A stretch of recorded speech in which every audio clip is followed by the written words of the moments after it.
শহীদ স্মরণে আপন মরণে রক্ত ঋণ শোধ করো।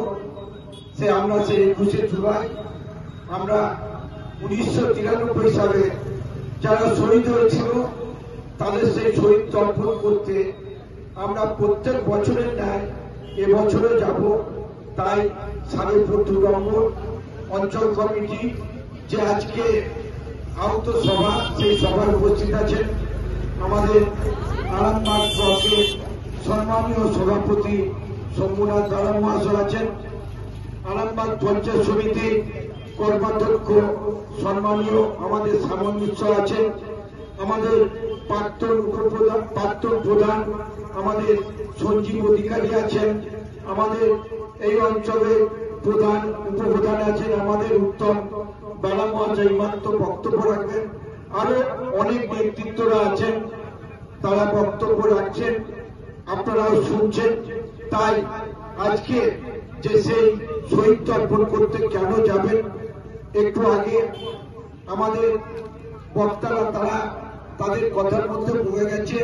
আপনারা জানেন যে তখন সিপিএম কিভাবে রিগিং করত, তাই আমাদের মাননীয় মুখ্যমন্ত্রী তখন বিরোধী নেত্রী ছিলেন, বলেছিলেন no vote no identity card.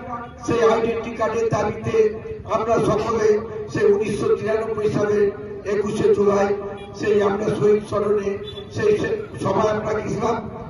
সেই সভা আজকে আমার মনে পড়ে যে কিভাবে সেই জ্যোতি বসুর পুলিশ সেই আমাদের তৃণমূল কংগ্রেসে হত্যা করেছিল, তাই সে 13 জন শহীদ হয়েছিল আপনারা জানেন। তাই হিন্দুরা, আমরা যারা হিন্দু আছি, বছরে যখন ক্যালেন্ডার বেরোয় আমরা দেখি যে কবে 21শে জুলাই কি বার পড়েছে। আমরা যারা মোহামেডান ভাই আছেন, মুসলিম ভাই আছেন, তারাও দেখেন যে ঈদের দিনটা কত তারিখে পড়েছে।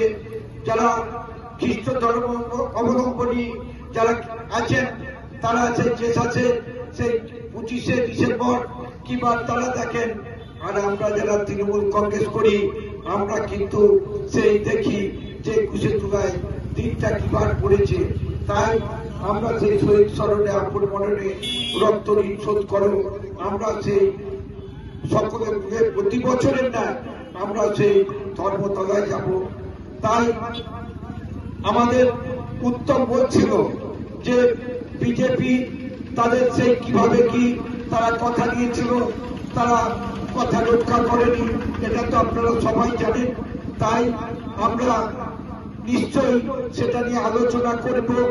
আমাদের বক্তারা, আমাদের রাজ্য সভাপতি সুব্রত বক্সী আপনাদের কাছে নির্দেশ দিয়েছে যে আপনারা সেই সকাল সকাল যাতে আপনারা বেরিয়েছে সেই সভায় যাতে আপনারা সেই আমাদের যে জননেত্রী মমতা বন্দ্যোপাধ্যায় তিনি কি বক্তব্য রাখবেন সেই বক্তব্য শুনে এসে আমরা গ্রামে গঞ্জে মানুষের কাছে আমরা সেই তার কথাকে তুলে ধরব।